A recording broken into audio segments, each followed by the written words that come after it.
시청자 여러분 안녕하십니까? VOA 뉴스입니다. 트럼프 대통령이 대북 제재 대상을 추가한 재무부 조치에 대해 철회 지시를 내렸다고 밝혔습니다. 백악관은 트럼프 대통령이 이런 제재가 필요하다고 생각하지 않는다고 말했습니다. 함지아 기자가 보도합니다. 도널드 트럼프 대통령이 트위터를 통해 오늘 재무부는 기존 대북 제재에 대규모 제재를 추가할 것이라고 발표했으며 자신은 오늘 이 추가 제재에 대한 철회를 지시했다고 밝혔습니다.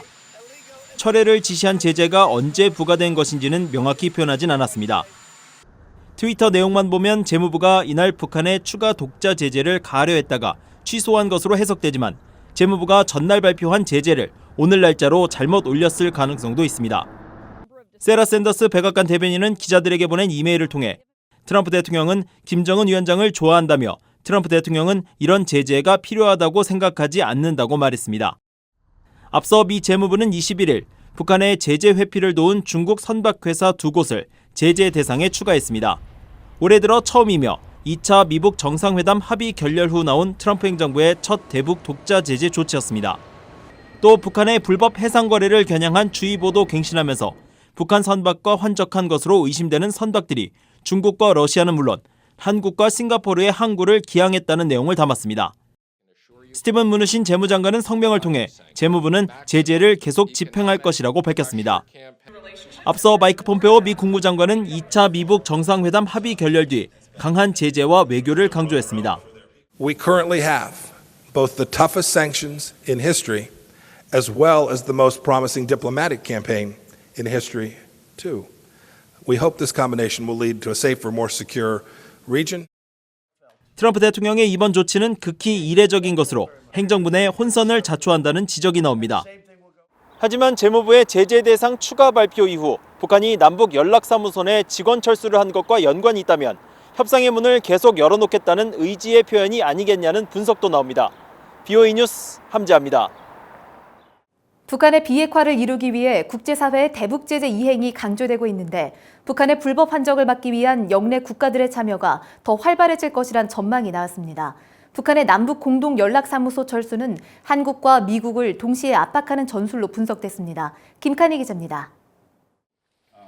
워싱턴 DC 허드슨 연구소에서 열린 토론회에서 일본의 전직 국방고위 관료는 협상이 진행 중이더라도 대북 압박은 필수라고 강조했습니다. 그러면서 유엔 안보리 대북 제재 이행의 하나로 북한의 불법 선박 환적에 대한 일본의 감시는 지속될 것이라고 말했습니다. Now is the time to keep pressuring North Korea. From that point of view, any effort to keep pressuring and to execute the UN sanction.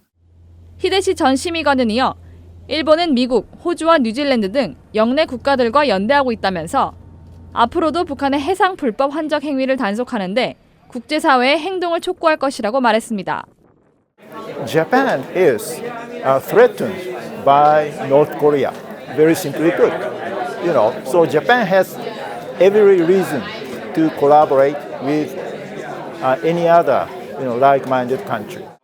호주는 북한 불법 환적 감시를 위한 동남아 국가들의 행동을 촉구할 것이라는 전망도 나왔습니다. 북한은 동남아 국가와 기업들도 이용해 제재를 회피하고 있다는 것입니다. I think the focus will be trying to persuade and help Southeast Asians better enforce sanctions because a lot of the leakage is actually happening either in Southeast Asia or through Southeast Asian entities. 이런 가운데 북한의 남북 공동 연락 사무소 직원 철수는 한국과 미국을 동시에 압박하려는 전술로 분석됐습니다. So I think this is Kim Jong-un's way of saying to Moon Jae-in that everything you want in terms of improvement in North-South relations are in jeopardy unless you can persuade Trump to come back with a more reasonable proposal. 또 이 같은 일은 이미 예상됐던 것으로 협상을 유리하게 이끌기 위한 과거와 같은 북한의 전형적인 수법이라고 전문가들은 분석했습니다. VOA 뉴스 김칸입니다. 유엔 인권이사회가 북한의 인권 침해와 반인권적 범죄를 규탄하고 책임 규명을 촉구하는 북한 인권 결의안을 17년 연속 채택했습니다. 유엔 인권이사회는 22일 스위스 제네바 유엔 사무국에서 열린 회의에서 북한 인권 결의안을 표결 없이 합의로 채택했습니다. 이번 결의안에는 북한에서 체계적이고 광범위하게 이뤄지는 인권 침해에 심각한 우려와 함께 성폭력, 종교 박해가 정치범 수용소뿐 아니라 일반 교도소에서도 이루어지고 있다는 내용이 추가됐습니다.